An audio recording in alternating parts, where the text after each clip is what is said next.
Walking into Roosevelt Elementary's gymnasium that October evening, I could feel the familiar knot forming in my stomach. The annual science fair was supposed to be exciting, a chance for kids to show off what they'd learned. But as I looked, around at the elaborate displays with flashing LED lights, motorized components, and professional-looking poster boards, I knew Dylan and I were about to face another round of whispered comments and poorly concealed smirks.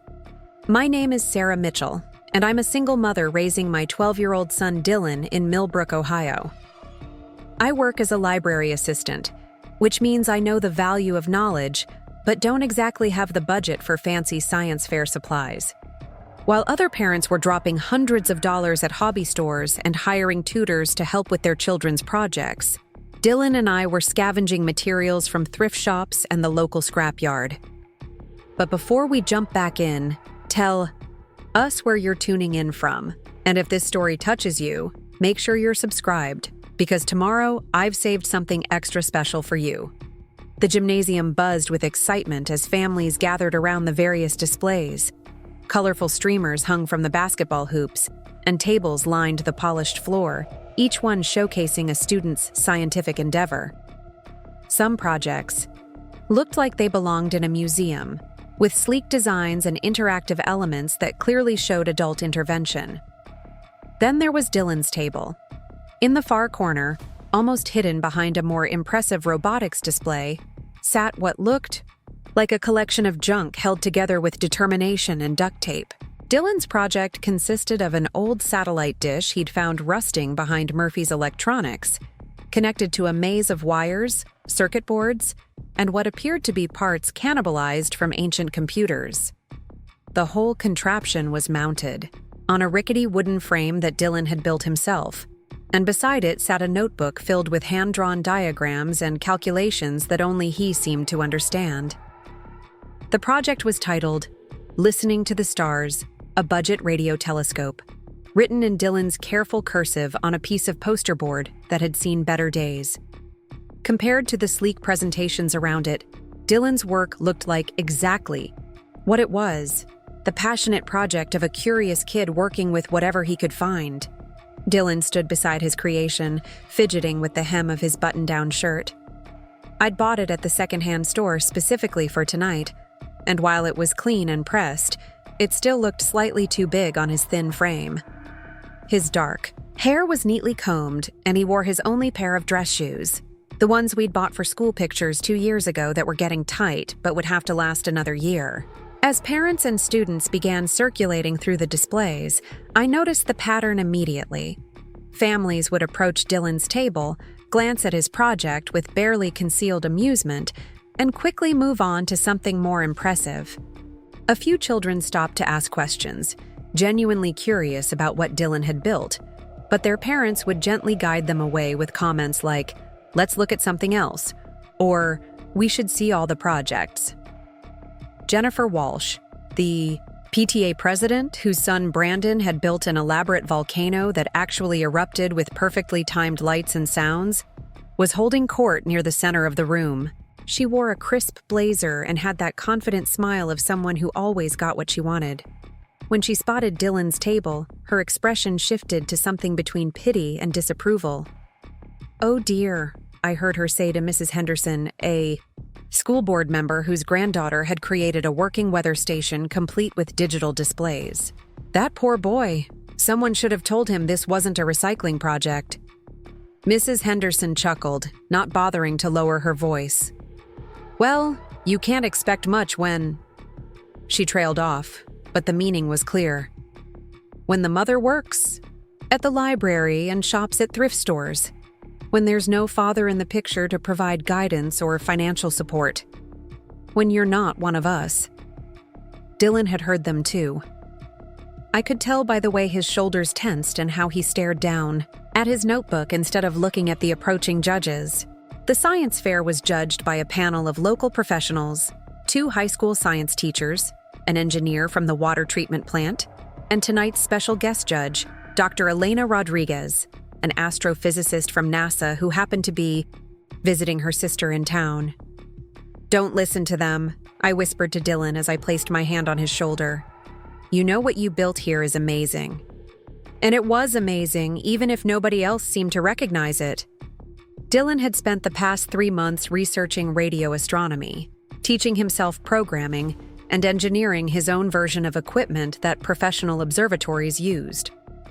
While other kids had followed step-by-step instructions or relied heavily on parental help, Dylan had designed and built something entirely original. But originality and ingenuity don't always impress at school science fairs, especially when they come wrapped in duct tape and hope instead of polished plastic and parental funding. The judging began at the far end of the gymnasium. Each team of judges spent about 10 minutes at each display, asking questions and taking notes. I watched as they smiled and nodded enthusiastically at the more elaborate projects, clearly impressed by the professional presentations and polished results. As they moved closer to Dylan's corner, I felt my anxiety increase. Dylan, however, seemed to be gaining confidence. He'd been practicing his presentation for weeks, and despite the whispers and dismissive looks from other families, he stood straighter as the judges approached. "Good evening," said Dr. Rodriguez as the panel reached Dylan's table. She was a woman in her 40s with kind eyes and an easy smile. Unlike the other judges who were clearly moving through their checklist of questions, she seemed genuinely curious about each project she encountered. "This is my radio telescope," Dylan began, his voice steady despite his nerves. "I built it to detect radio waves from space." One of the high school teachers glanced at the contraption with obvious skepticism. "Radio waves from space? With this?" Dylan nodded earnestly. "Yes, sir. Radio waves are a form of electromagnetic radiation, just like visible light but with longer wavelengths. Many celestial objects emit radio waves that we can detect here on Earth, even when we can't see them with regular telescopes." Mrs. Henderson, who had wandered over to watch the judging, let out a small laugh. "How creative," she said in a tone that suggested it was anything but. Dr. Rodriguez, however, was studying Dylan's notebook with increasing interest. She flipped through pages of calculations, diagrams showing the relationship between frequency and wavelength, and detailed notes about different types of cosmic radio sources. "Dylan, can you explain how you calibrated this?" she asked, pointing to a section of his notes that detailed how he'd adjusted his equipment to filter out terrestrial radio interference. For the next several minutes, Dylan walked Dr. Rodriguez through his design. He explained how he'd used programming to process the signals, how he'd calculated the optimal dish size based on the wavelengths he wanted to detect, and how he'd solved the problem of amplifying weak cosmic signals without amplifying local radio chatter. The other judges, who had been preparing to move on to the next table, found themselves drawn into Dylan's presentation. What had looked like a pile of junk began to make sense as Dylan explained each component and its purpose. "And what have you detected so far?" Dr. Rodriguez asked. Dylan's eyes lit up. This was clearly the part he'd been waiting for. "Well, I've been monitoring this particular region of sky for about 6 weeks now. Preparing and narrating this story took us a lot of time, so if you are enjoying it, subscribe to our channel. It means a lot to us. Now back to the story." He opened his notebook to a section filled with graphs and charts. "I started picking up this repeating signal pattern about 2 weeks ago. It happens every day at the same time, but it's not from any Earth-based source I can identify. Dr.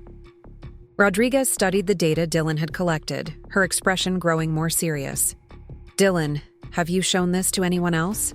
"No, ma'am. I wanted to collect more data first to make sure it was real." Dr. Rodriguez was quiet for a long moment, studying Dylan's charts. The other judges had stopped taking notes and were watching her reaction. Around us, the conversations of other families continued, but I noticed a few people had stopped to listen to what was happening at Dylan's table. "Dylan," Dr. Rodriguez said finally, "would you mind if I took some photos of your data? And could you show me exactly how your system works?" For the next 20 minutes, Dr. Rodriguez questioned Dylan intensively about his methodology, his equipment, and his findings. Dylan answered every question with the confidence of someone who truly understood what he was talking about. She examined his homemade amplifiers, studied his programming code, and asked detailed questions about how he'd eliminated various sources of interference. Jennifer Walsh had noticed the extended attention Dylan's project was receiving and had moved closer, her expression shifting from dismissive to confused to concerned. Other parents were beginning to gather as well, drawn by the unusual length of time the judges were spending at one table. "This is really quite remarkable," Dr. Rodriguez said loudly enough for nearby families to hear. "The level of understanding demonstrated here, the innovative use of readily available materials, and most importantly, the scientific rigor of the observations. This is exactly the kind of thinking that drives real discovery." Dylan beamed, but Dr. Rodriguez wasn't finished. "In fact," she continued, "I'd like to ask Dylan to present his findings to the entire group. What he's accomplished here deserves recognition, and I think everyone could learn something from his approach." The gymnasium fell silent except for the hum of various electronic projects. Dr. Rodriguez had just asked Dylan to give a presentation to the entire science fair, something that had never happened before in the event's 15-year history. Jennifer Walsh's face had gone pale. Mrs. Henderson looked like she'd swallowed something bitter. Around the room, parents and students were turning to look at Dylan's humble table in the corner, suddenly seeing it with new eyes. "Would you like to do that, Dylan?" Dr. Rodriguez asked gently. Dylan looked at me, his eyes wide with a mixture of excitement and terror. I nodded, giving him the most encouraging smile I could manage while my own heart raced. "Yes," Dylan said quietly. Then, cleared his throat and spoke louder. "Yes, I'd like to do that." As Dr. Rodriguez began organizing an impromptu presentation, moving chairs and asking people to gather around, I felt a strange mix of emotions.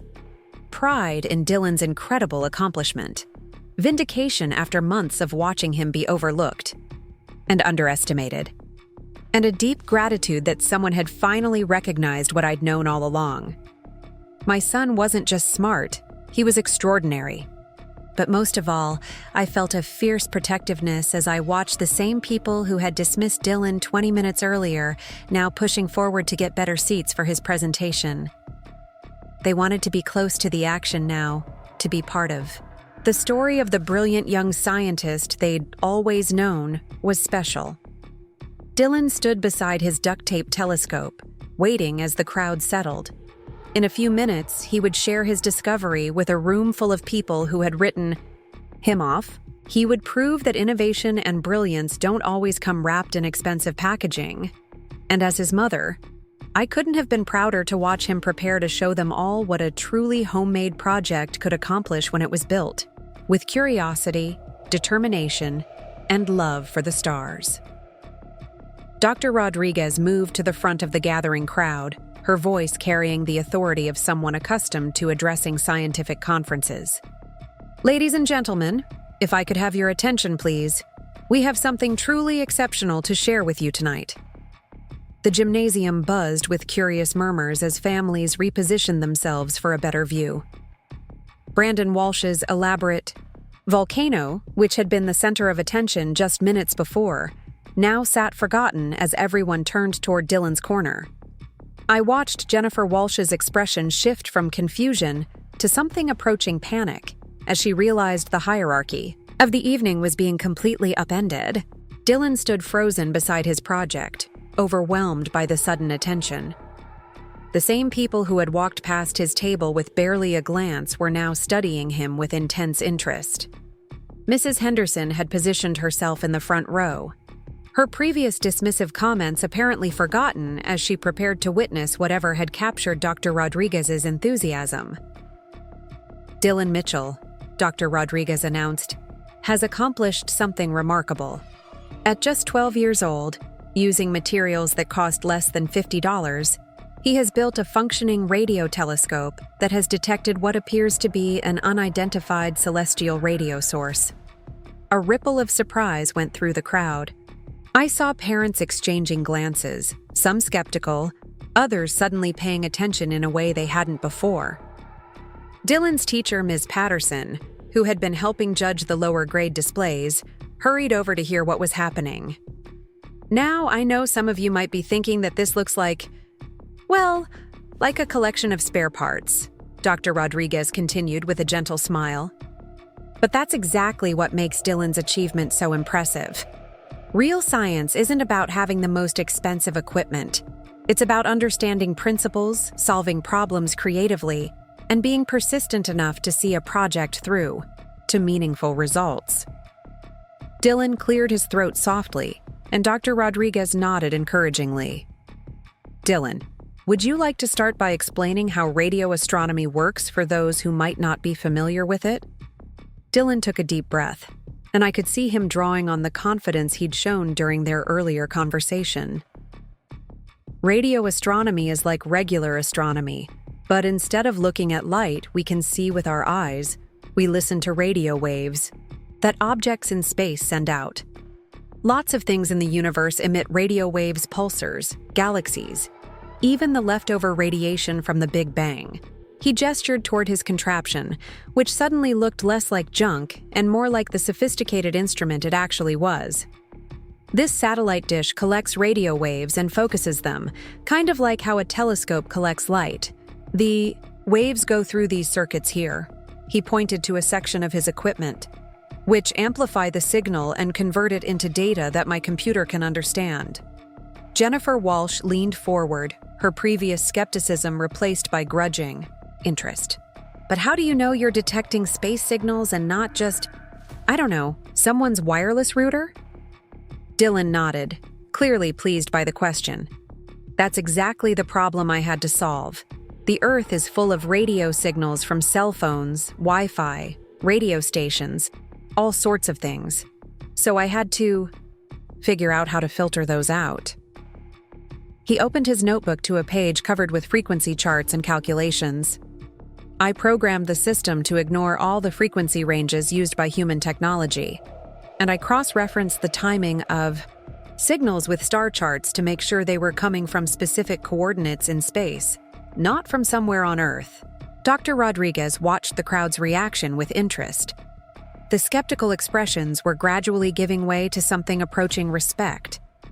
Even the high school science teachers who had initially dismissed Dylan's project were now leaning in to hear better.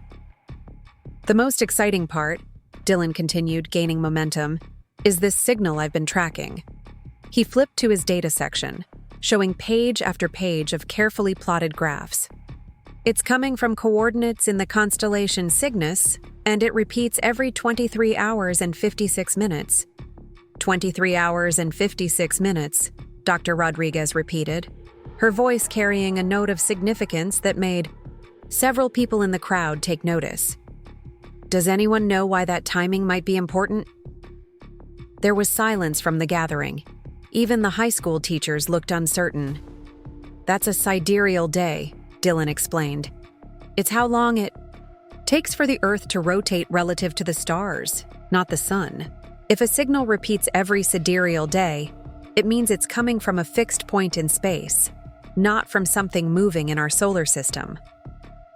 The implications of this settled over the room like a wave. I watched faces change as people began to understand that Dylan hadn't just built a radio telescope, he'd actually discovered something with it.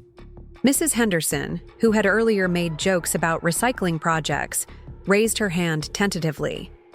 So you're saying you found a signal from space that no one else has detected? Dylan nodded. I've checked all the catalogs of known radio sources I could find online. This signal doesn't match anything that's been officially recorded. It could be a new pulsar, or maybe some other kind of object that hasn't been discovered yet. Dr. Rodriguez stepped forward again, her excitement barely contained. What Dylan has accomplished here represents the very essence of scientific discovery. He identified a question, designed an experiment, built the necessary equipment, collected data systematically, and made an observation that could contribute to our understanding of the universe. She gestured toward the more elaborate projects nearby. Don't get me wrong, all of these projects demonstrate excellent work and learning. But what Dylan has done goes beyond a classroom assignment. He's conducted actual research that could have real scientific value. The room fell silent as people absorbed this information.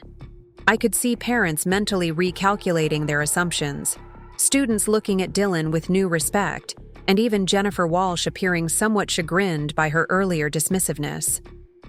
"Dr. Rodriguez," said Mr. Adams, the school principal, who had quietly joined the gathering, "are you saying that Dylan's discovery might be significant?" "Potentially very significant," Dr. Rodriguez replied. "Of course, the signal would need to be verified using professional equipment, and the data would need to undergo peer review. But Dylan's methodology is sound, his observations are carefully documented, and the pattern he's identified is exactly the kind of thing that leads to important discoveries." She turned back to Dylan. "In fact, I'd like to propose something, with your permission and your mother's. I'm going to contact my colleagues at the National Radio Astronomy Observatory. They have much more sensitive equipment than what Dylan has built here, and they could verify these observations. If this signal is what it appears to be, Dylan might have made the kind of discovery that professional astronomers spend years searching for." The crowd erupted in excited murmurs. Parents who had been ignoring Dylan's table an hour earlier were now pressing forward, eager to examine his equipment and data more closely. Students who had been showcasing their own projects abandoned them to crowd around the radio telescope. Dylan looked overwhelmed by the sudden attention. His eyes found mine across the gathering, and I saw both excitement and uncertainty in his expression. I pushed through the crowd to reach him, placing a protective hand on his shoulder. "This is incredible, honey," I whispered to him. "Mom?" He whispered back. "What if they find out I made a mistake? What if the signal isn't really there?" Before I could answer, Dr. Rodriguez addressed him directly. "Dylan, doubt is a natural part of the scientific process. The fact that you're questioning your own results shows you understand how science works. We'll verify your observations, and even if they don't lead to a major discovery, what you've accomplished here is remarkable." She looked around at the gathered crowd. "I've been working in astrophysics for 15 years, and I can tell you that most graduate students don't show the kind of independent thinking and technical skill that Dylan has demonstrated tonight." Jennifer Walsh stepped forward, looking somewhat embarrassed. "Dylan, I owe you an apology. I didn't understand what you had built here, and I made assumptions that were unfair." Mrs. Henderson nodded in agreement. "We all did. This is extraordinary work." The gathering began to break up as families returned to viewing other projects, but many stopped by Dylan's table on their way, asking questions and expressing genuine interest in his work. The dismissive laughter and condescending comments had been replaced by respect and curiosity. As the evening wound down and families began to leave, Dylan carefully packed up his equipment with help from several other students who had volunteered to assist. The radio telescope, which had looked like an embarrassment just hours earlier, was now being treated like the valuable scientific instrument it was. Dr. Rodriguez approached us as we prepared to load Dylan's project into our car. "Sarah, I wanted to speak with you privately for a moment." We stepped aside while Dylan continued packing with his newfound helpers. "Your son is exceptionally gifted," she said seriously. "Not just smart gifted in a way that could take him anywhere he wants to go in science, but more than that, he has the kind of curiosity and persistence that can't be taught."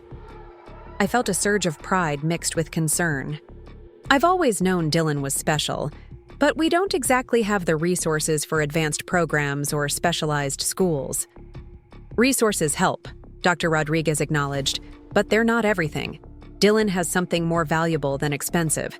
Equipment he has a genuine passion for discovery and the intelligence to pursue it systematically. Those are the qualities that make great scientists." She handed me her business card. "I'm serious about contacting my colleagues about Dylan's observations. But beyond that, I'd like to discuss opportunities for him. There are summer programs, mentorship opportunities, scholarships for talented students from any background. Dylan shouldn't be limited by financial constraints. As we drove home that night, Dylan sat quietly in the passenger seat, his notebook on his lap and his radio, telescope carefully secured in the back. The events of the evening seemed to be sinking in slowly. "Mom," he said finally, "I can't believe Dr. Rodriguez thinks my signal might be real." "I can believe it," I replied.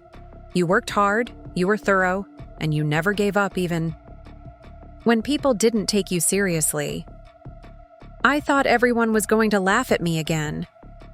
They did laugh, I admitted, but they stopped laughing pretty quickly once they understood what you had accomplished.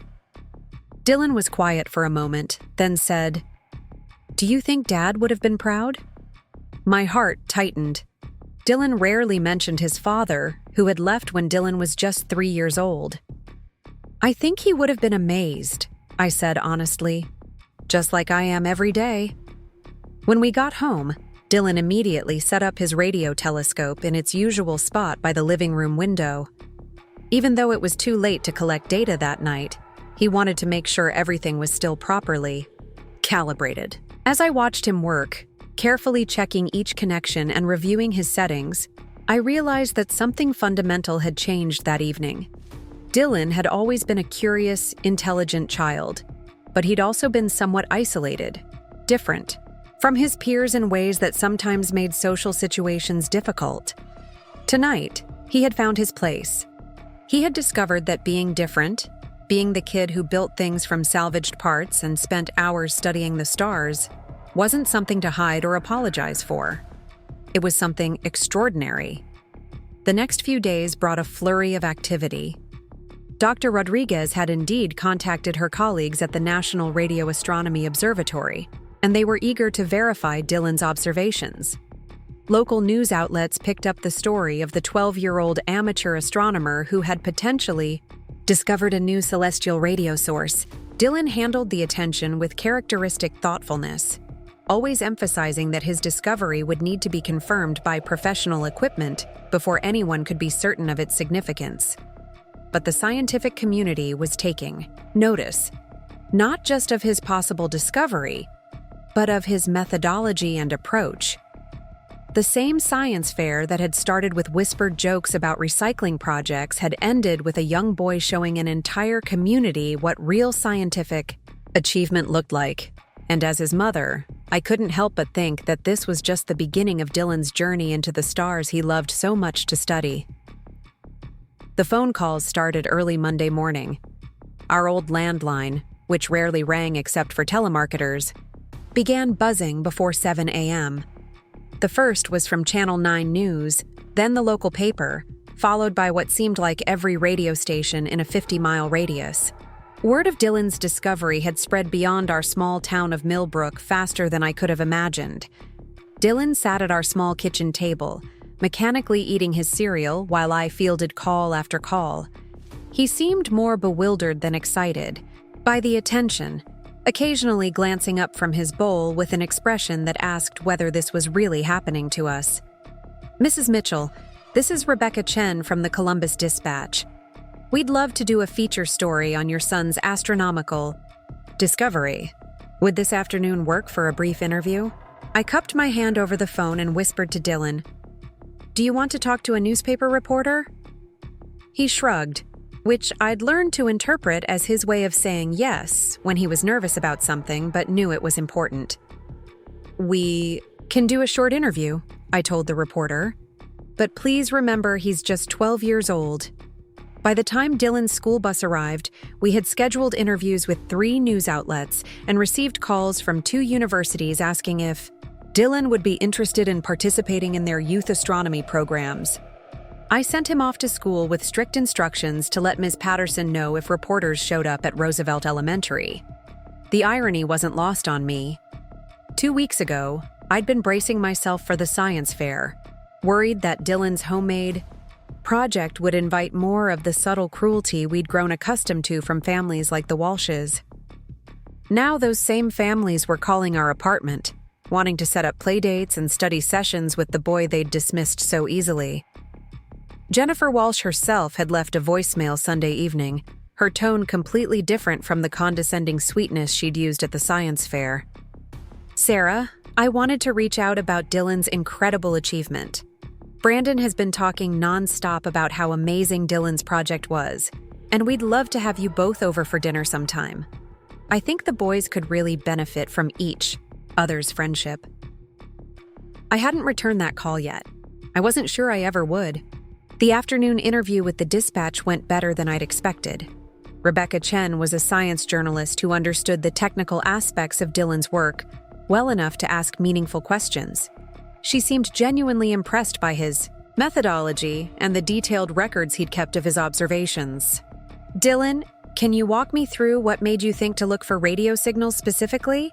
she asked, her recorder positioned between them on our living room coffee table. Dylan straightened up, more animated when discussing his project than he'd been all day. "Well, I've always been interested in astronomy, but I knew I couldn't afford a good optical telescope. When I started reading about radio astronomy, I realized it might be something I could actually do.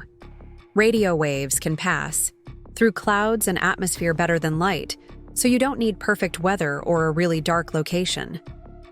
"And where did you learn about building radio telescopes?" "Mostly online. There are these forums where amateur radio astronomers share techniques and designs. I spent probably 6 months just reading and learning before I started collecting parts." Rebecca turned to me. "Sarah, as a single mother working full-time, how did you support this kind of intensive project?" I felt the familiar tightness in my chest that came whenever our circumstances were examined publicly. Dylan has always been self-motivated when it comes to learning. My role was mainly making sure he had the time and space to pursue his interests. We couldn't provide expensive equipment, but we could provide encouragement. It must have been challenging, though. This kind of project requires significant dedication. "The challenging part wasn't the project itself," I said carefully. "It was watching Dylan work so hard on something he was passionate about, while knowing that many people would judge it based on how it looked, rather than what it accomplished." Dylan shot me a grateful look. We'd talked about this, he understood. That some people's initial reactions to his work had hurt me more than they'd hurt him. The interview continued for another hour, with Rebecca asking detailed questions about the signal Dylan had detected and photographing his equipment and data notebooks. By the time she left, Dylan seemed more comfortable with the process, even excited about the possibility of his story inspiring other young scientists. Tuesday brought more surprises. Dr. Rodriguez called to inform us that the National Radio Astronomy Observatory in Green Bank, West Virginia, had scheduled time to verify Dylan's observations. More importantly, they wanted Dylan to be present for the verification to explain his methodology directly to their research team. "This is highly unusual," Dr. Rodriguez explained during her call. "Professional observatories don't typically involve amateur astronomers in their observation runs, especially not 12-year-olds. But Dylan's work is so methodical and his understanding so sophisticated that they want him there to ensure they're replicating his exact procedures." The trip to Green Bank was scheduled for the following weekend. Dr. Rodriguez had arranged for her foundation to cover our travel expenses, insisting that this was an educational opportunity that shouldn't be limited by financial concerns.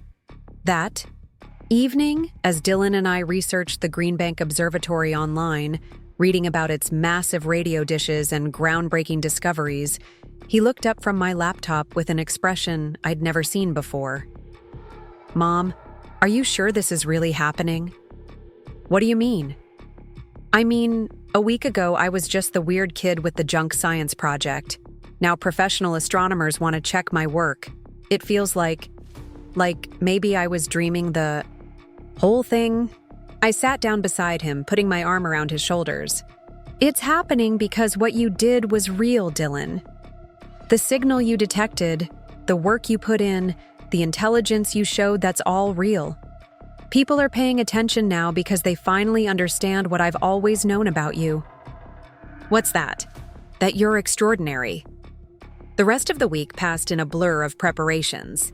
Dylan obsessively reviewed his data, double-checking calculations and organizing his notes for the professional astronomers. He'd borrowed books about radio astronomy from my library, reading late into the night by lamplight. I took Friday off work, something I rarely did, since my hourly wages meant any time off was money we couldn't afford to lose. But this felt important in a way that transcended our usual financial calculations. Friday afternoon, as we packed for our trip to West Virginia, Dylan carefully wrapped his original notebooks in plastic bags, treating them like the scientific documents they had become. He'd made copies of everything, but insisted on bringing the originals in case the astronomers had questions about his specific observations. "Mom," he said as we loaded our suitcase into our aging Honda Civic, "what if they find out I made a mistake? What if the signal I detected was just interference after all?"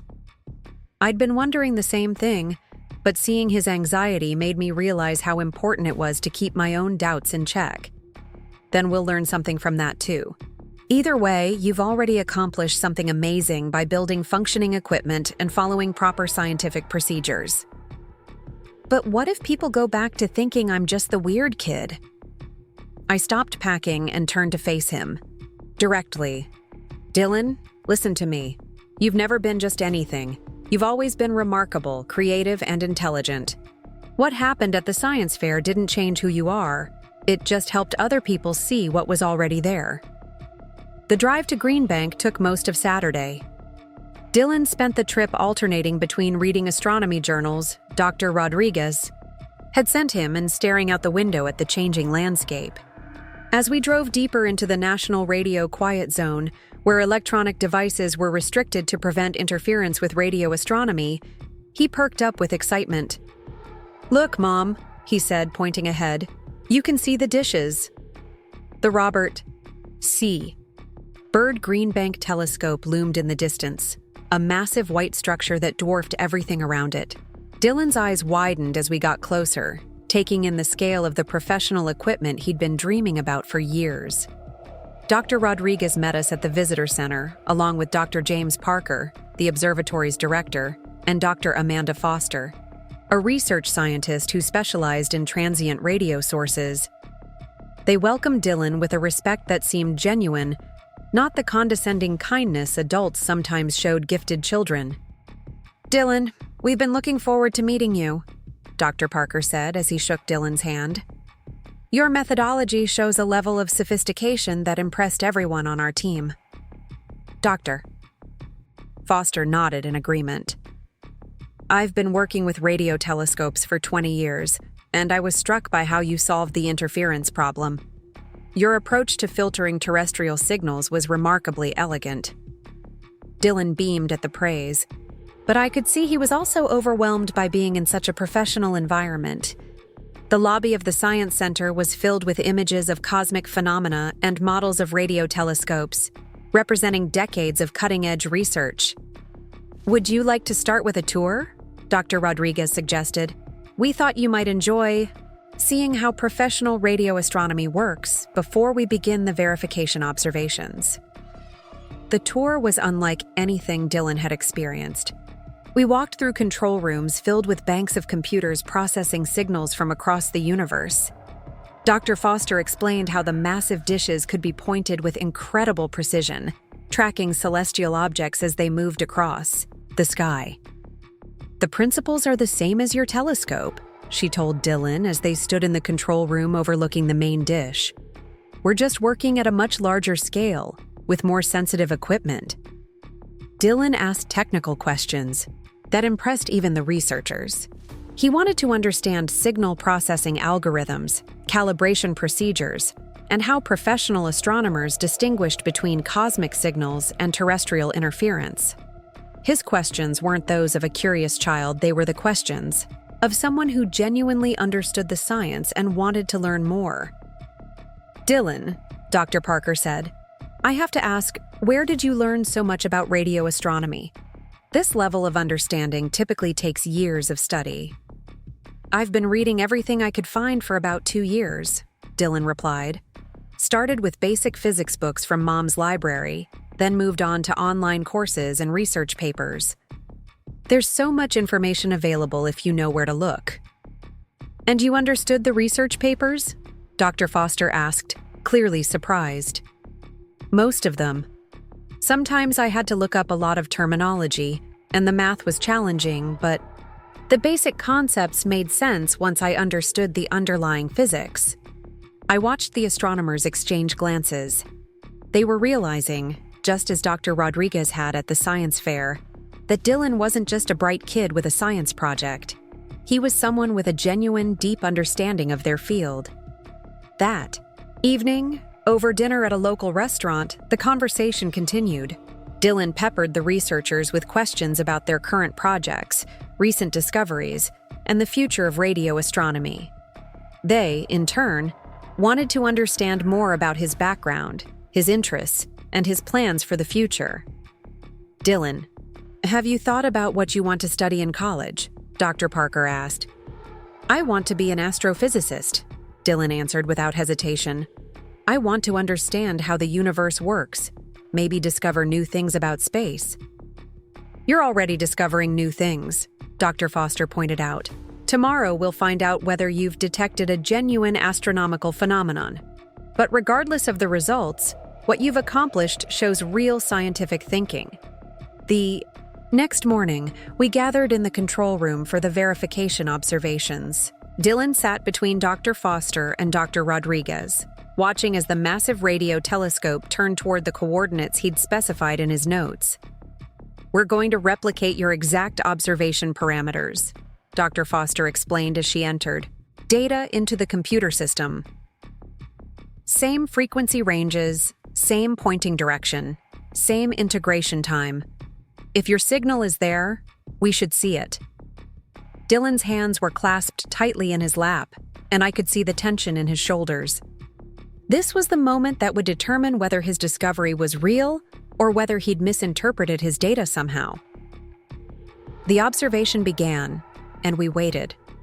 Computer screens displayed incoming data in real time, showing the radio emissions being detected from space. For several minutes, the signals looked like typical cosmic background radiation. Then suddenly, Dr. Foster sat up straighter. There, she said, pointing to a spike in the data display. Do you see that? Dylan leaned forward, studying the screen. That's it. That's exactly what I've been detecting. Over the next several hours, they tracked the signal source across the sky, confirming that it repeated with the precise timing Dylan had recorded. The signal was definitely coming from the coordinates he'd identified, and it showed all the characteristics he'd documented in his notebooks. Dylan, Dr. Parker said finally, you've detected a genuine astronomical radio. Source. We'll need to do follow-up observations to characterize it fully, but there's no question that this is real. The room erupted in congratulations. Dr. Rodriguez hugged Dylan. Dr. Foster shook his hand enthusiastically, and Dr. Parker immediately began discussing the next steps for studying the new source. I felt tears welling up in my eyes as I watched, my son basking in the recognition he deserved. This moment vindicated every hour he'd spent hunched over his notebooks, every evening he'd spent adjusting his equipment, every time he'd persevered despite being misunderstood or overlooked. Mom, Dylan whispered to me during a quiet moment, we really did it. You did it, I corrected him. You discovered something new about the universe. As we prepared to leave Greenbank that afternoon, Dr. Parker approached us with a proposal. That would change Dylan's life even more dramatically than the discovery itself. Sarah, Dylan, we'd like to discuss some opportunities with you, he began. What Dylan has accomplished here suggests he has the potential for a significant career in astronomy. We'd like to help make sure he has every chance to develop that potential. The opportunities they outlined were beyond anything I'd imagined. Summer research programs, mentorship opportunities, scholarship possibilities, and even the chance for Dylan to be listed as a co-author on the scientific paper that would announce his discovery to the astronomical community. Dylan would be The youngest person ever to co-author a paper in the Astrophysical Journal, Dr. Foster explained. That's something he can build on for the rest of his career. As we drove home Monday morning, Dylan was quieter than he'd been during the trip, down. He stared out the window, processing everything that had happened. "What are you thinking about?" I asked him. "I keep thinking about the science fair," he said. "How different things are now compared to that night." "Different how?" "That night, I just wanted people to take my project seriously. I wanted them to see that even though it looked different, it was real science. Now it turns out it was more real than I even knew." I thought about that as we continued driving home. A week ago, we'd been preparing for Dylan to face another round of subtle rejection and condescension. Now, he was returning as a published scientist with one of the most prestigious observatories in the world, eager to support his continued research. But perhaps the most significant change wasn't in how others saw Dylan, but in how he saw himself. The shy, uncertain boy who'd stood beside his duct-tape telescope at the science fair had transformed into a confident young scientist who belonged in conversations with professional astronomers. That transformation wasn't just about recognition or validation. It was about Dylan finally understanding that his way of seeing the world, his curiosity about the universe, and his persistence in pursuing answers to difficult questions weren't just quirks that set him apart from other kids. They were the exact qualities that made him a scientist. As we pulled into our apartment complex parking lot, Dylan carefully gathered his notebooks and research materials. Tomorrow, he'd return to being a 7th grader at Roosevelt Elementary. But he'd also be something more, a published astronomer with a genuine discovery to his name. "Mom," he said as we carried our bags up to our apartment. "Thank you." "For what?" "For always believing that what I was doing mattered, even when I wasn't sure myself."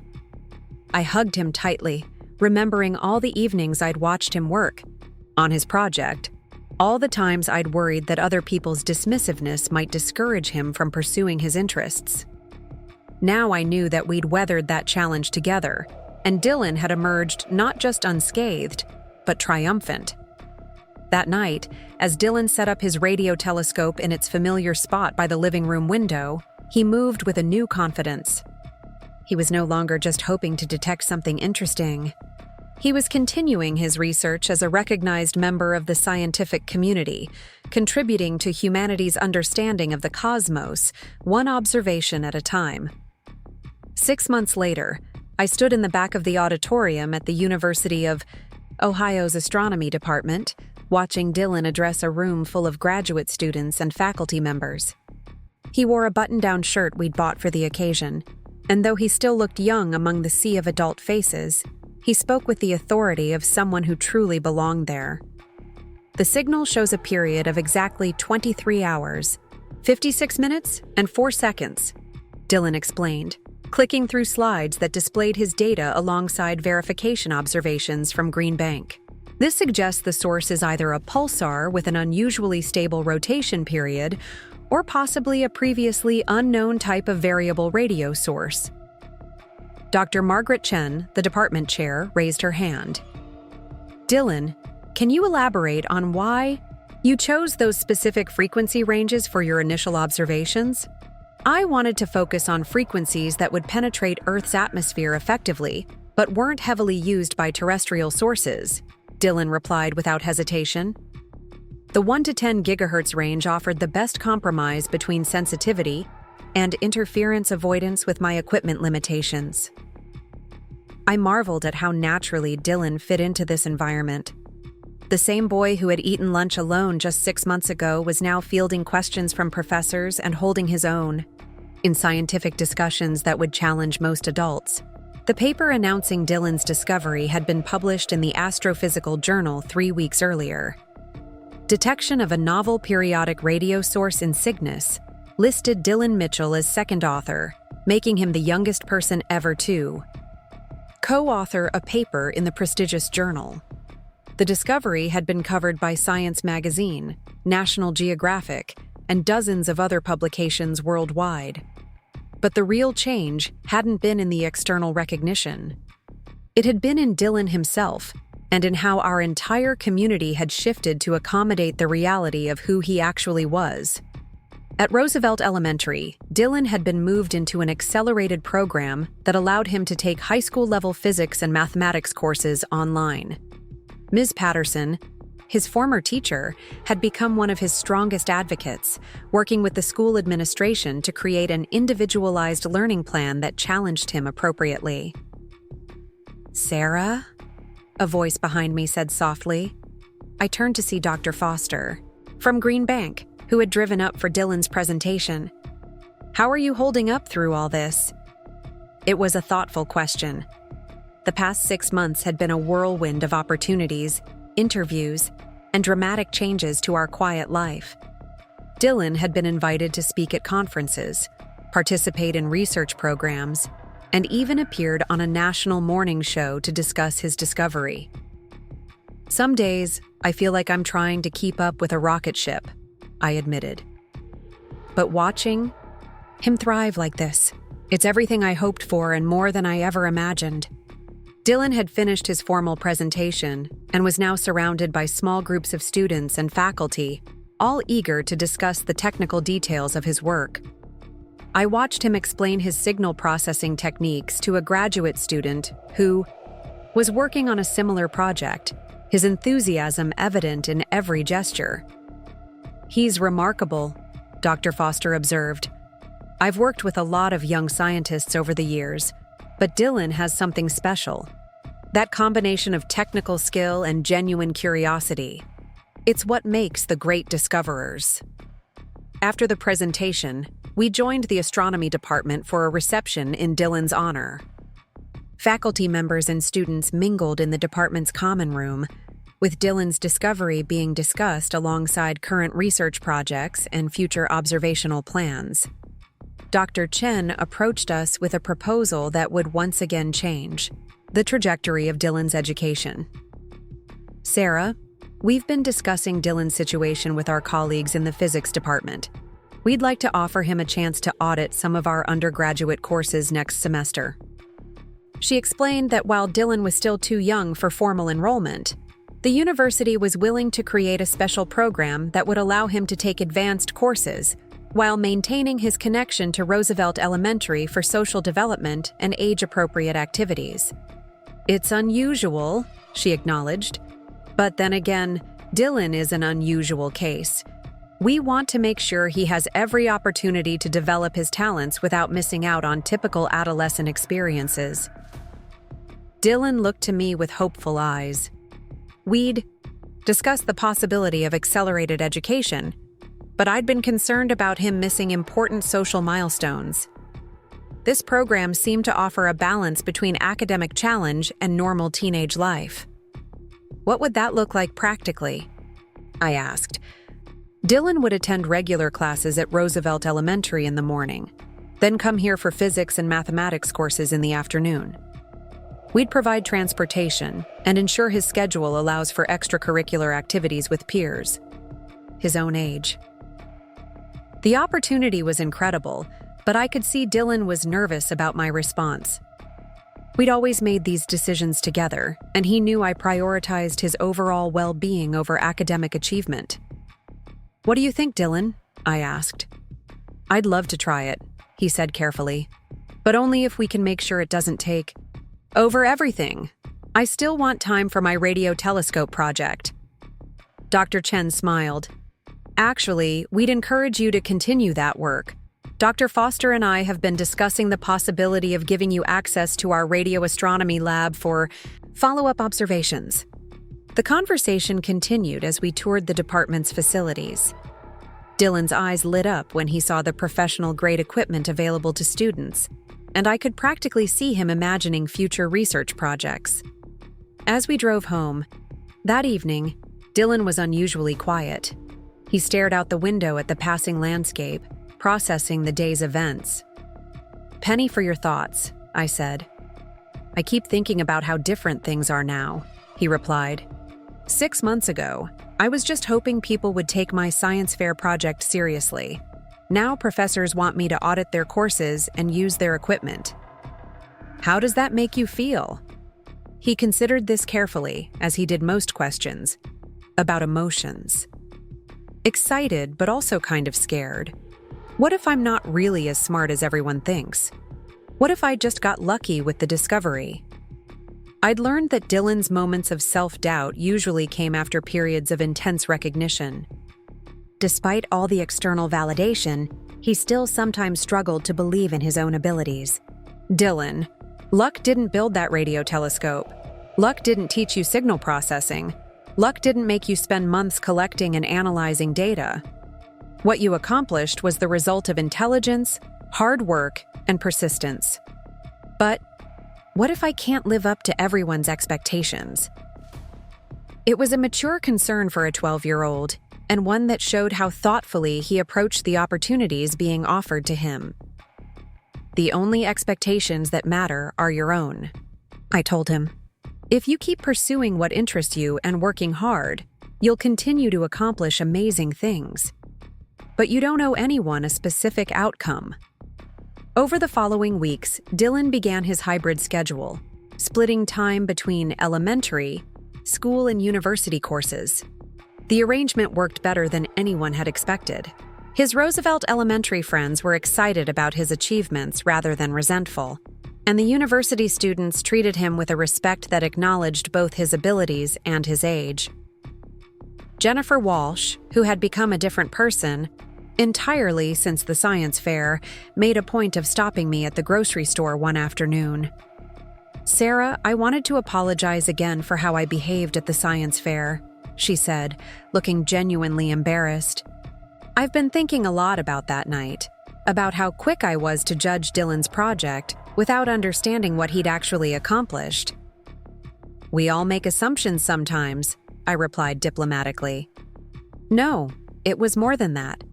I was so focused on appearances, on what looked impressive, that I missed something truly extraordinary happening right in front of me. Brandon talks about Dylan constantly now, about how cool it is that someone their age made a real scientific discovery." She paused, seemingly struggling with her words. "I guess what I'm trying to say is that Dylan taught me something important that night. Sometimes the most remarkable things come in unexpected packages."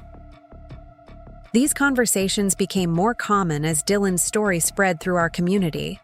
Parents who had previously been polite but distant began inviting us to gatherings, asking for Dylan's advice about encouraging their own children's interests, and sharing how his example had inspired them to look more carefully at their kids' unconventional talents.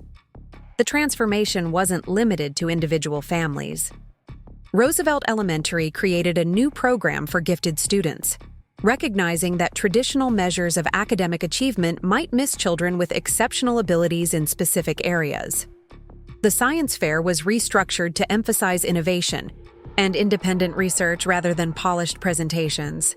Most significantly, the school established a partnership with the university's science departments, creating opportunities for advanced students to access resources and mentorship that had previously been unimaginable. Dylan thrived in this new environment. His confidence grew as he realized he could hold his own in university-level courses while maintaining friendships with age-appropriate peers. He joined the chess club at Roosevelt Elementary and participated in the university's astronomy club, finding community in both places. His research continued as well. Using the university's radio astronomy lab, Dylan had detected 2 additional periodic sources and was working on a paper that would present his findings to the scientific community. Dr. Foster supervised his work, but the research questions and methodology were entirely his own.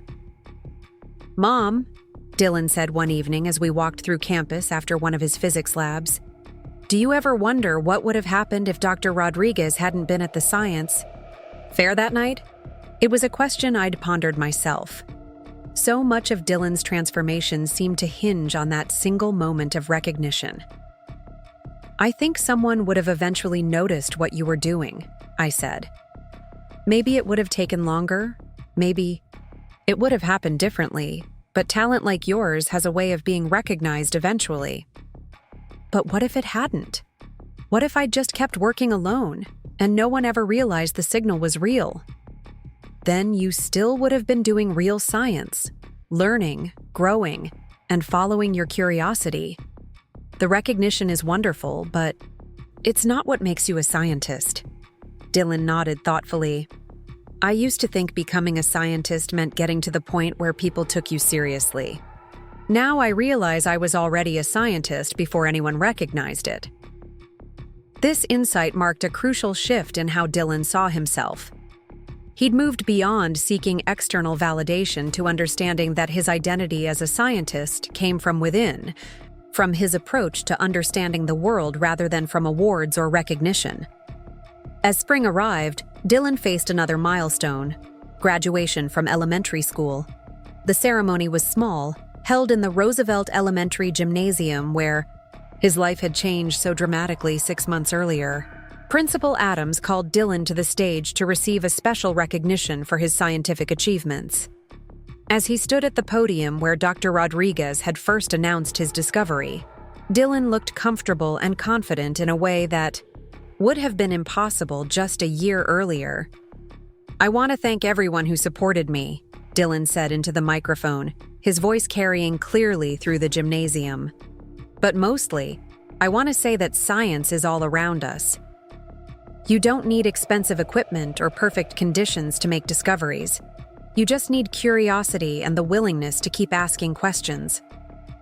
He paused, looking out at the audience of families and teachers. And I want to encourage other kids to pursue what interests them, even if it seems different, or if other people don't understand it at first.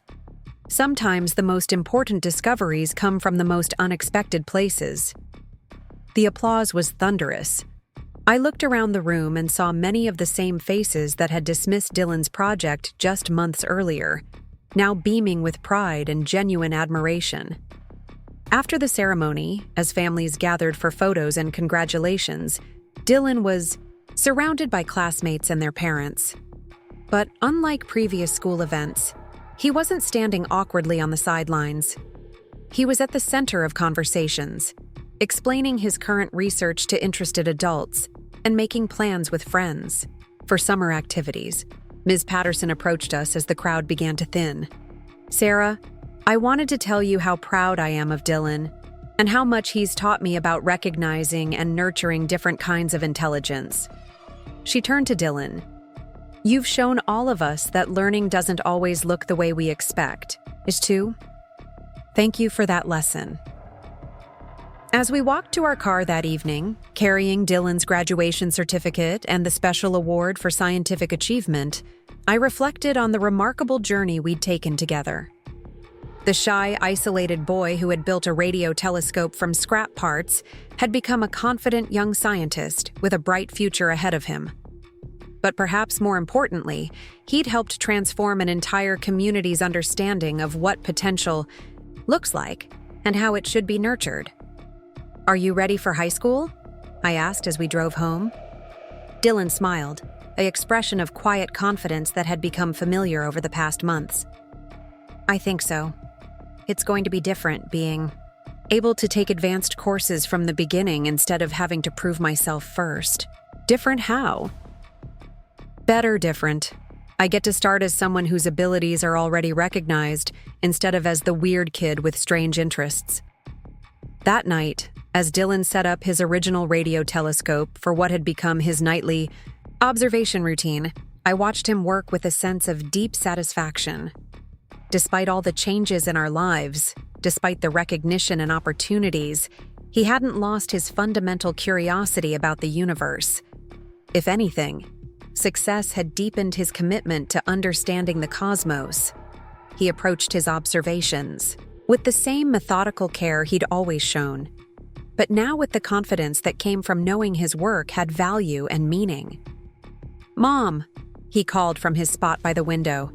Want to see something cool? I joined him at the radio telescope, now upgraded with university-provided components, but still fundamentally the same instrument he'd built from salvaged parts. This is the signal I detected tonight, he said, showing me the computer display. It's from a completely different region of sky than my original discovery, but it has some similar characteristics. Another potential discovery? Maybe. I'll need to observe it for several more weeks to be sure, but the pattern looks promising. As I watched Dylan analyze the data, I realized that his story wasn't really about a single moment of recognition or validation. It was about the steady accumulation of curiosity, knowledge, and confidence that had transformed a misunderstood child into a young scientist ready to explore the mysteries of the universe. The science fair had been a turning point, but it was just one moment in a larger journey of discovery that would continue for years to come. Dylan's real achievement wasn't the discovery of a radio source or the recognition of the scientific community. It was his unwavering commitment to understanding the world around him, regardless of whether anyone else shared his enthusiasm. Looking at him now, carefully recording his observations with the same dedication he'd always shown, I knew that whatever the future held, Dylan would face it with the confidence that came from truly knowing who he was. A scientist, a discoverer, and a young man whose curiosity about the universe would take him to places we could only imagine. 3 years have passed since that transformative night at the Roosevelt Elementary Science Fair, and I find myself sitting in the audience at the National Science Foundation's headquarters in Washington, D.C., watching my 15-year-old son deliver a keynote presentation to some of the most distinguished scientists in the country. Dylan stands at the podium with a poise that still amazes me, clicking through slides that detail his latest research on pulsar timing arrays and gravitational wave detection. The beauty of citizen science, Dylan says to the packed auditorium, is that breakthrough discoveries can come from anywhere. A basement laboratory, a converted garage, or in my case, a small apartment living room. What matters isn't the sophistication of your equipment, but the rigor of your methodology and the persistence of your curiosity. The audience, composed of Nobel laureates, university department heads, and research directors from major observatories, listens with rapt attention. Dylan has evolved far beyond the nervous boy who once stood beside his duct-taped radio telescope, but he hasn't lost the fundamental qualities that made him special. His genuine wonder about the universe and his ability to see connections that others miss. Dr. Elena Rodriguez, who initiated this entire journey 3 years ago, introduces Dylan with evident pride. She's now serving as his official mentor through a special program the NSF created specifically to support exceptionally gifted young researchers. Dylan Mitchell represents the future of astronomical research, she tells the audience. Not because of his age, but because of his innovative approach to solving complex problems with limited resources. The presentation Dylan is giving focuses on his latest project, using networks of amateur radio telescopes to detect gravitational waves through their effects on pulsar signals. It's work that builds directly on the techniques he developed as a 12-year-old, but now scaled up to involve citizen scientists across the globe. The project has already produced preliminary results that have caught the attention of the LIGO collaboration. As Dylan explains the mathematical principles behind pulsar timing, I'm struck by how naturally he inhabits this world of advanced science. He fields questions from senior researchers with the same calm confidence he once showed explaining his homemade telescope to Dr. Rodriguez. The difference is that now, instead of surprising a single visiting scientist, he's impressing an entire room of experts who have traveled from around the world to hear his research. "Dr. Mitchell," calls out a woman from the front row, and I still feel a small thrill when I hear Dylan addressed by his title. He completed his bachelor's degree in astrophysics through an accelerated program at Ohio State University when he was just 14, becoming the youngest graduate in the university's history. Have you considered how this network approach might be applied to other areas of astronomy? Dylan's face lights up with the expression I've come to recognize as his new idea look. Actually, yes. I've been collaborating with researchers at several universities to adapt these techniques for exoplanet detection, The preliminary models suggest we could identify Earth-sized planets around nearby stars using coordinated observations from amateur astronomers. The conversation that follows is highly technical, involving discussions of signal-to-noise ratios, statistical analysis methods, and observational constraints. I understand perhaps a quarter of what's being said, but I don't need to follow every detail to appreciate what I'm witnessing. My son holding his own with some of the most brilliant scientific minds of our time.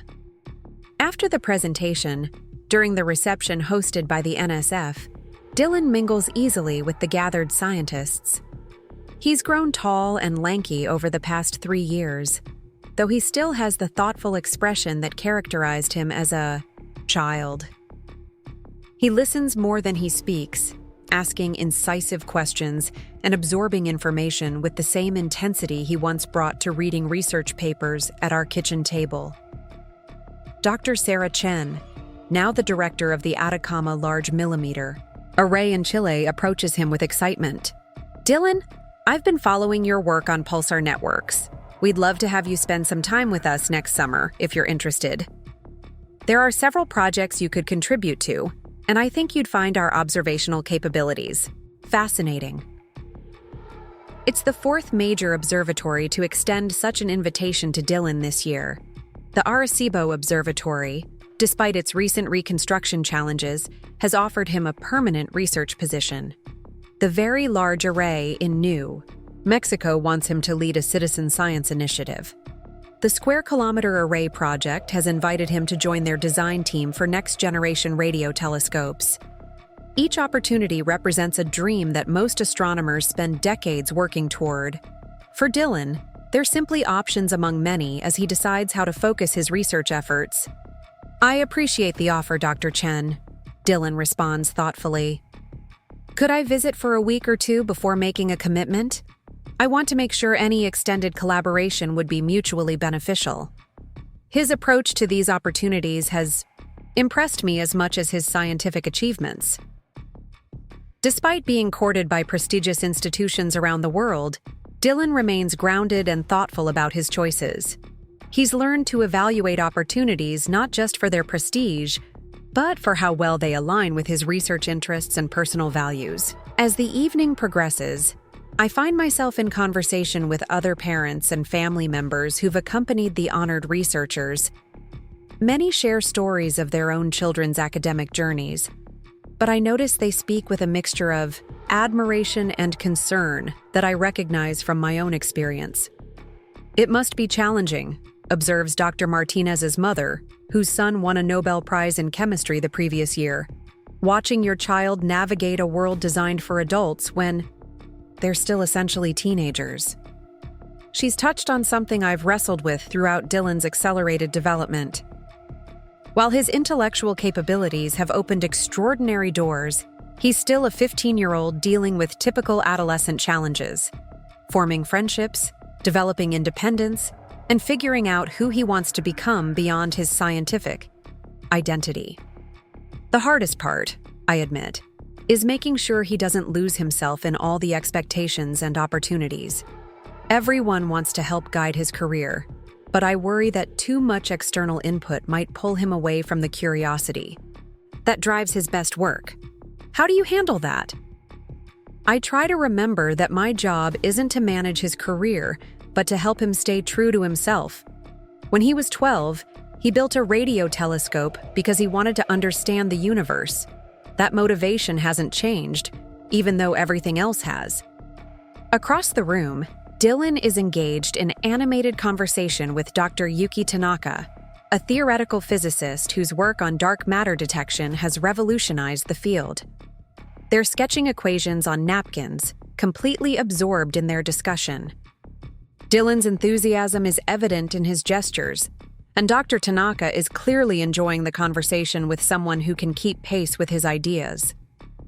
Later that evening, as we settle into our hotel room, Dylan collapses onto his bed with a satisfied sigh. "That was incredible, Mom. Dr. Tanaka's approach to modeling galactic rotation curves could completely change how we search for radio signatures of dark matter interactions." "I'm proud of how you handled yourself today," I tell him. You've come such a long way from that nervous kid at the science fair. Dylan smiles, but then his expression grows more serious. Sometimes I wonder if I'm missing something, though. All my friends from elementary school are worried about things like getting driver's licenses and asking people to homecoming. I'm thinking about research collaborations and graduate school applications. This isn't the first time Dylan has expressed ambivalence about his accelerated path. Despite his success, he occasionally questions whether he's sacrificing too much of a normal adolescence for his career.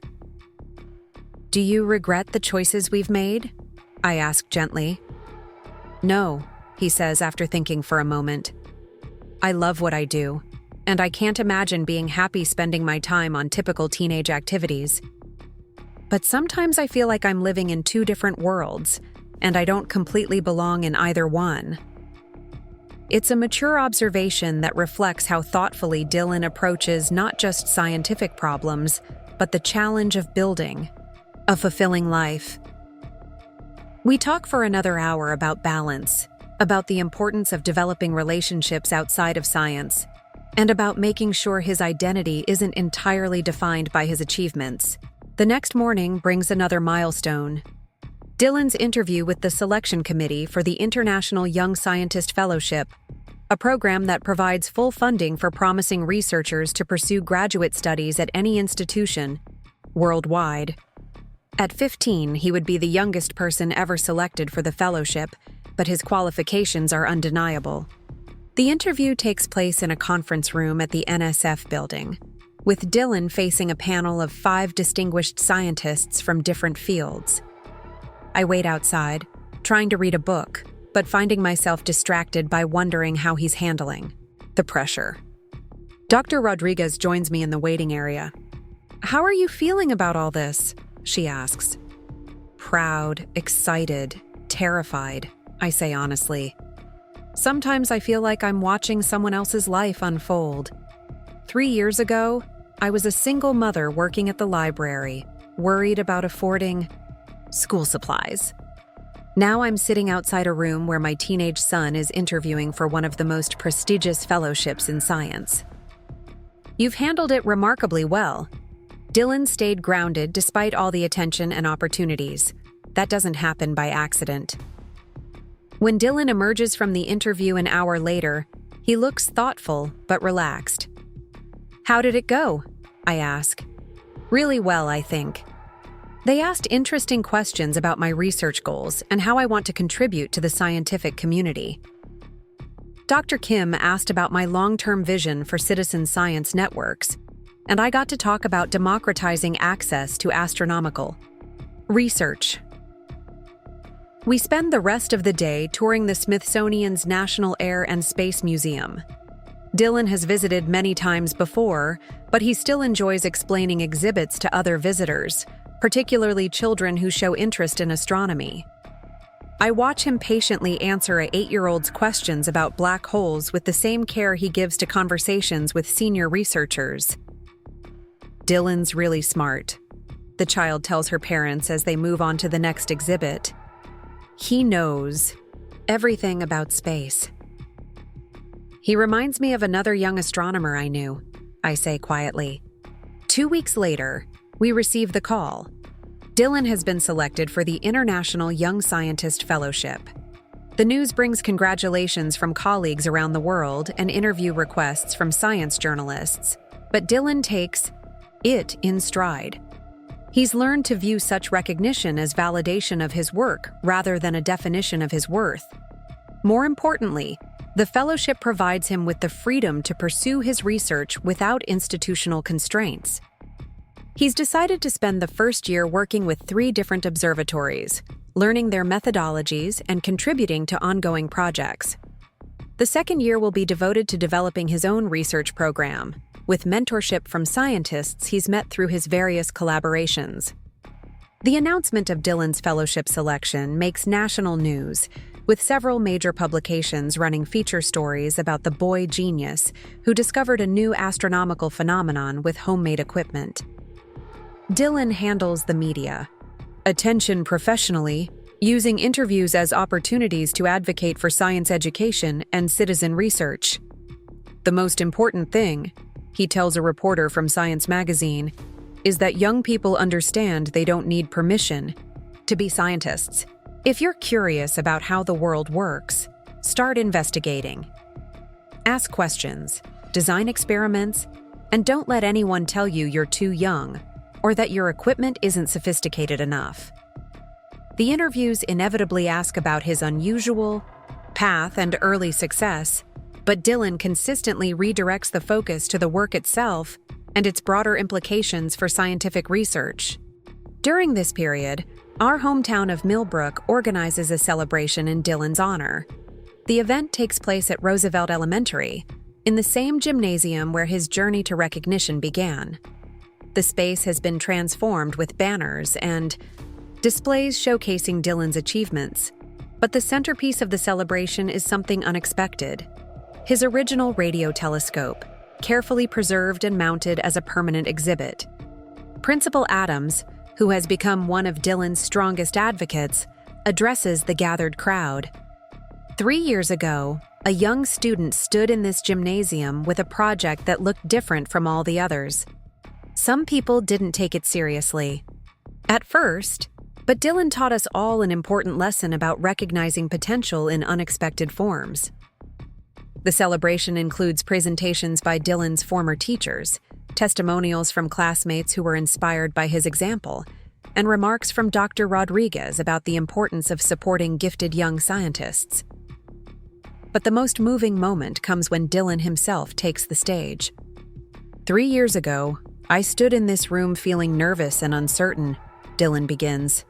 I'd worked hard on my project, but I wasn't sure anyone would understand what I was trying to accomplish. Looking back, I realize I learned something that night. That was just as important as any scientific discovery: the value of persisting in what you believe in, even when others don't immediately see its worth. He pauses, looking out at an audience that includes many of the families who attended the original science fair. I want to thank everyone who supported me, especially those who took time to really understand what I was doing instead of just looking at the surface. But mostly, I want to encourage other young people to pursue their curiosity, regardless of whether anyone else shares it initially. The event concludes with the unveiling of a permanent plaque that will be displayed alongside Dylan's radio telescope. It reads, "In recognition of Dylan Mitchell's discovery, which reminds us that scientific breakthrough can emerge from anywhere when curiosity meets determination." As we prepare to leave the celebration, Jennifer Walsh approaches us. She's changed significantly over the past 3 years, becoming an advocate for gifted education and helping establish the school's partnership with the local university. "Sarah, Dylan, I wanted to thank you both," she says. Dylan's example helped me realize how narrow my definition of success had become. Brandon talks all the time about how Dylan inspired him to really think about what he wants to study, not just what looks impressive to other people. It's one of many similar conversations I've had over the years. Dylan's story has had ripple effects throughout our community, changing how parents and educators think about recognizing and nurturing different types of talent. The following month brings another significant change. Dylan begins his fellowship year. His first placement is at the European Southern Observatory in Chile, where he'll spend 4 months working with an international team on next-generation radio astronomy techniques. As we prepare for his departure, I'm struck by how much our lives have changed since that science fair night. The shy boy who built a radio telescope from salvaged parts has become a confident young scientist ready to take on collaborative research at one of the world's leading observatories. "Are you nervous?" I ask as we pack his research materials and equipment. "Excited more than nervous," Dylan replies. "This is what I've been working toward for years. The chance to contribute to cutting-edge research while learning from some of the best scientists in the field." He holds up a small device that looks deceptively simple. "I'm bringing an improved version of my original signal processing algorithm. Dr. Chen thinks it might be useful for some of their pulsar timing projects." The night before his departure, Dylan sets up his original radio telescope one last time, in our apartment. He's continued his independent observations throughout high school, treating them as a kind of scientific meditation that keeps him connected to the wonder that first drew him to astronomy. "Will you keep taking observations while I'm gone?" he asks. "I think I'll let the telescope rest," I say. "This is your journey now." As Dylan adjusts the familiar controls and checks the data displays, I realize that our story has come full circle in a way. The equipment that once represented our struggle against dismissal and misunderstanding has become a symbol of persistence, innovation, and the power of pursuing one's passion despite obstacles. The next morning, as I drive Dylan to the airport, we talk about practical matters, communication schedules, travel logistics, and research goals. But underneath the practical conversation is an emotional transition we're both processing. "Thank you, Mom," Dylan says as we pull up to the departure terminal. "For everything. For believing in me when I wasn't sure I believed in myself. For supporting my interests even when they seemed impractical. For helping me stay grounded while everything was changing so quickly. Thank you for teaching me so much about courage and persistence," I reply. "Watching you pursue your dreams has made me braver in my own life." As I watch Dylan disappear into the terminal, wheeling a suitcase containing his research equipment and notebooks, I reflect on the remarkable journey we've shared. The scared single mother who worried about affording science fair supplies has become someone who regularly corresponds with Nobel laureates and manages interview requests from international media. But perhaps the most important transformation has been internal. Through Dylan's example, I've learned to trust in potential, even when it doesn't conform to conventional expectations. I've discovered that supporting someone's authentic interests, rather than pushing them towards socially acceptable paths, can lead to outcomes beyond anything we could have imagined. 3 days later, I received Dylan's first email from Chile. He's attached photos of the observatory's massive radio telescopes, silhouetted against the Atacama desert sky. "Mom," he writes, "I'm finally working with equipment that makes my original telescope look tiny by comparison. But the principles are exactly the same. Point it at the sky, listen carefully, and stay curious about what you might discover." 6 months into his fellowship, Dylan sends me a message that takes my breath away. "Mom, we've detected something extraordinary. It's too early to say exactly what it is, but the preliminary data suggests we might have identified a new class of radio transient. The team wants me to lead the follow-up observations. Can you believe it?" I can believe it, because I've watched Dylan grow from a curious child with a homemade telescope into a young scientist whose work is pushing the boundaries of astronomical knowledge. The boy who was once laughed at for his recycling project is now making discoveries that could reshape our understanding of the universe.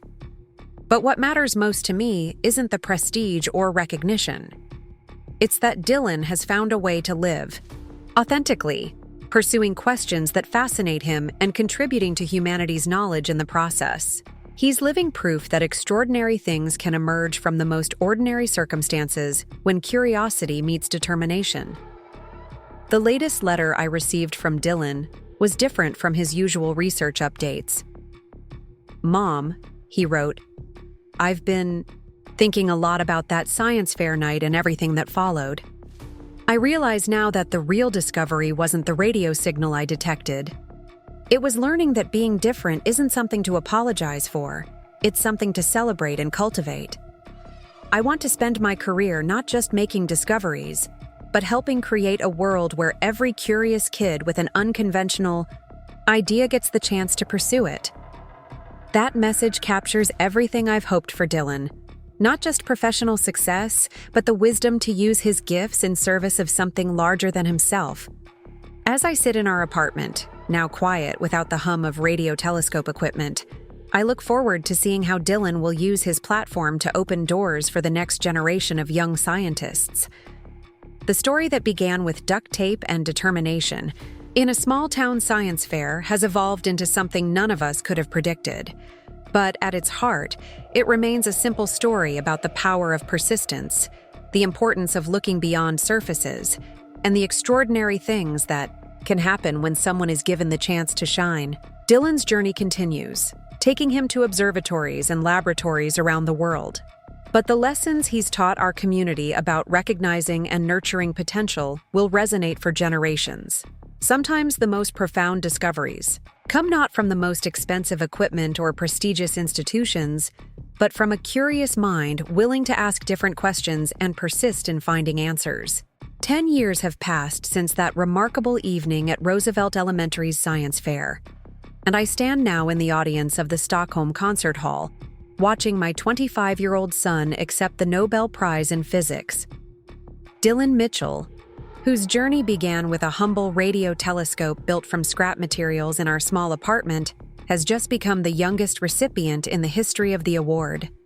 The citation reads, "For groundbreaking discoveries in gravitational wave astronomy and the development of citizen science networks that have revolutionized our understanding of cosmic phenomena." But for me, watching him bow gracefully as king, Carl 16th. Gustav places the medal around his neck. The moment represents something far more personal than scientific achievement. Dylan's acceptance speech begins with characteristic humility. "Your Majesties, distinguished members of the Nobel Committee, fellow laureates, and honored guests," he says, his voice carrying easily through the ornate hall. 10 years ago, I was a curious 12-year-old who built a radio telescope in his living room because he wanted to listen to the stars. I stand here today not because I'm exceptional, but because I was extraordinarily fortunate to have people in my life who saw potential where others saw oddity. He pauses, and his eyes find mine in the audience. My mother taught me that brilliance doesn't require expensive equipment or prestigious institutions. It requires curiosity, persistence, and the courage to ask questions that others might not think to ask. The audience applauds warmly, but I barely hear it over the rush of memories flooding through me.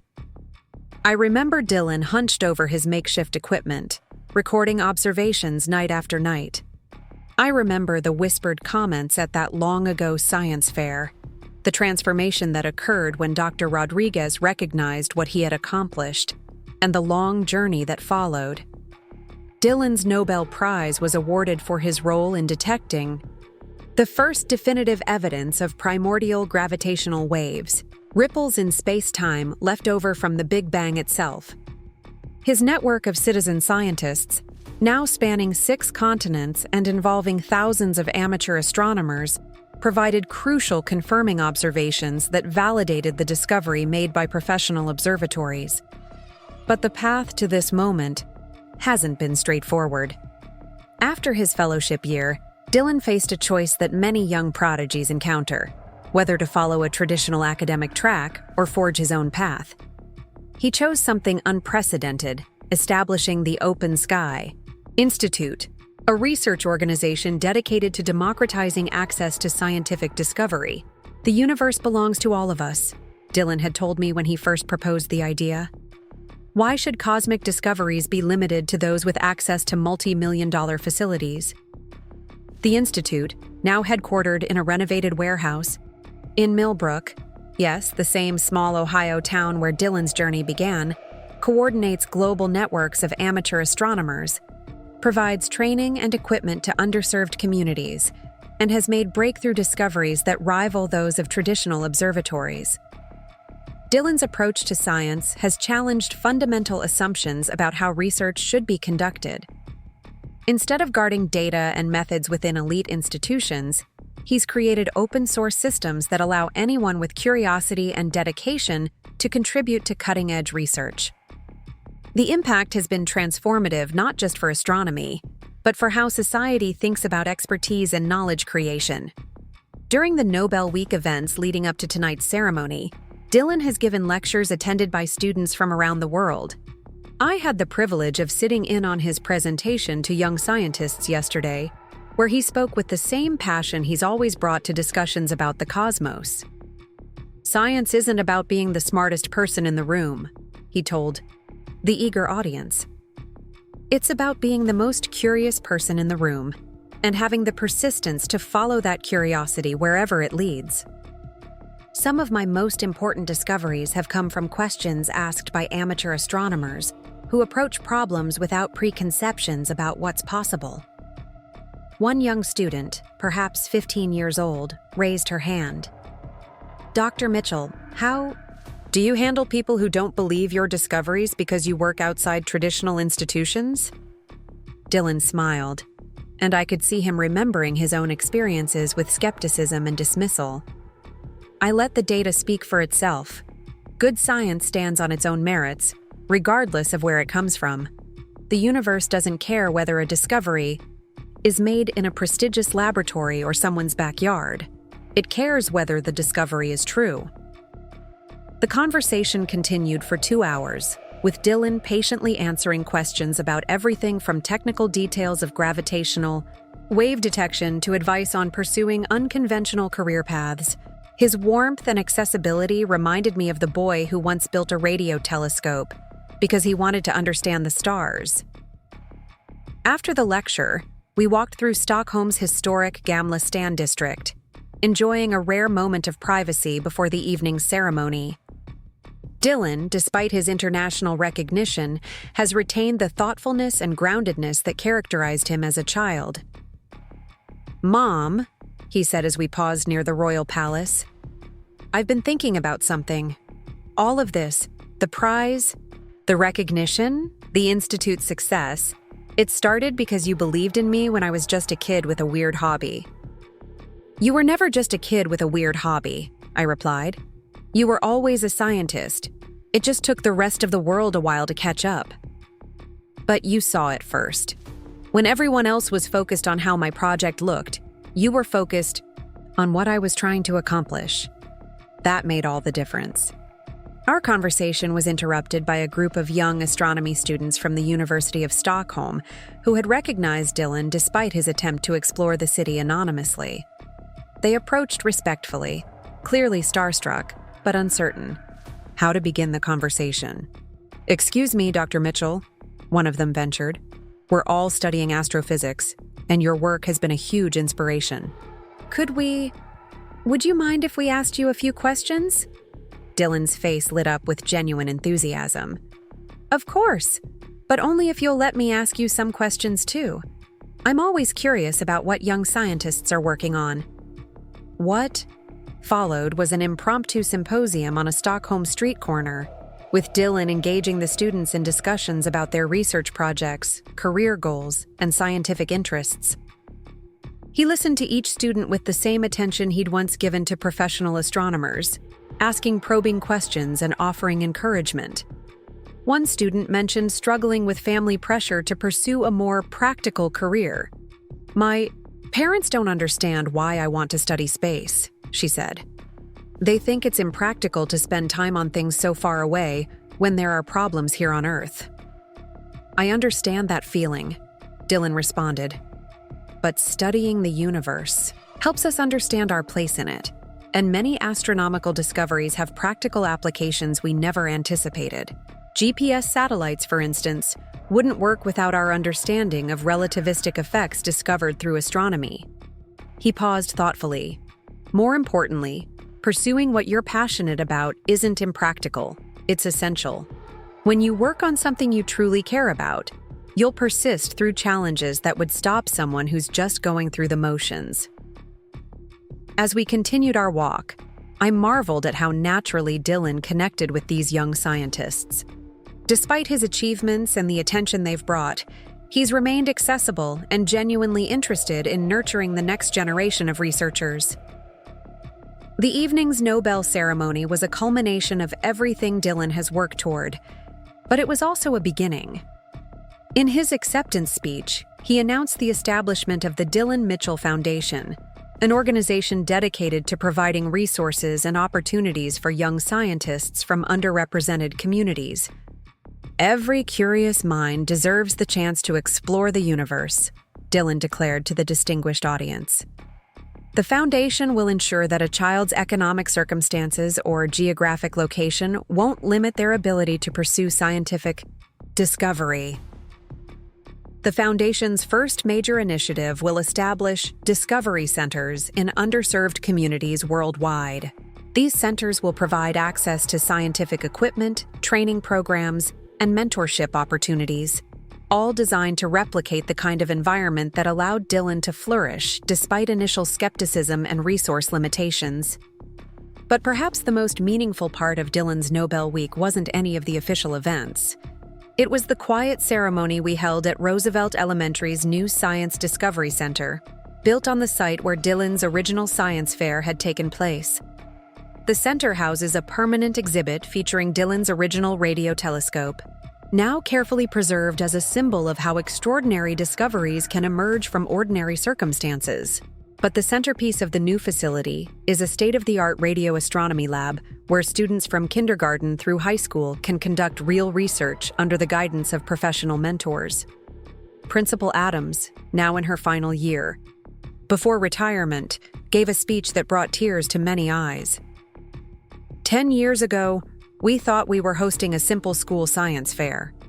We didn't realize we were witnessing the beginning of a revolution in how we think about nurturing young talent. Dylan, standing before a group of current Roosevelt Elementary students, held up a small device that looked remarkably similar to components of his original telescope.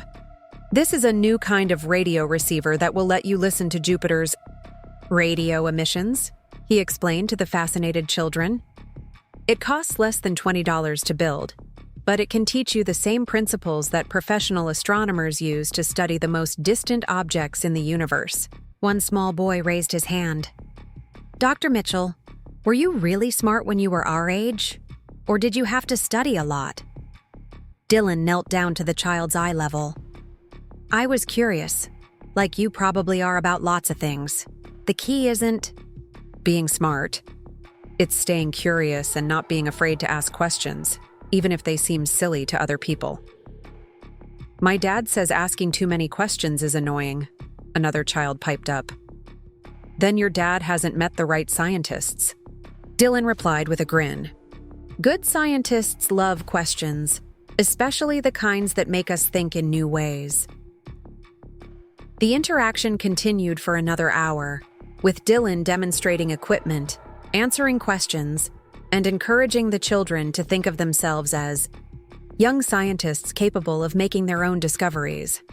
I watched him work with these students, many from families similar to ours 10 years ago, and felt a profound sense of completion. During our flight home from Stockholm, Dylan worked on his laptop reviewing applications for the Foundation's first round of funding. The applications came from young scientists around the world. A teenager in rural Kenya developing low-cost water purification methods, a group of students in inner-city Detroit creating urban astronomy programs, a young woman in Bangladesh designing earthquake prediction systems using amateur seismometer networks. Look at this, Dylan said, showing me an application from a 15-year-old in remote Alaska who had built a radio telescope to study aurora activity. This reminds me of myself, at that age, working alone but fascinated by what I might discover. Are you going to fund the project? Absolutely. But more than that, I want to connect her with other young radio astronomers through our network. The isolation was the hardest part of my early work, feeling like I was the only person my age interested in these questions. The Foundation's mentor network now includes hundreds of scientists who work directly with young researchers, providing guidance, encouragement, and technical support.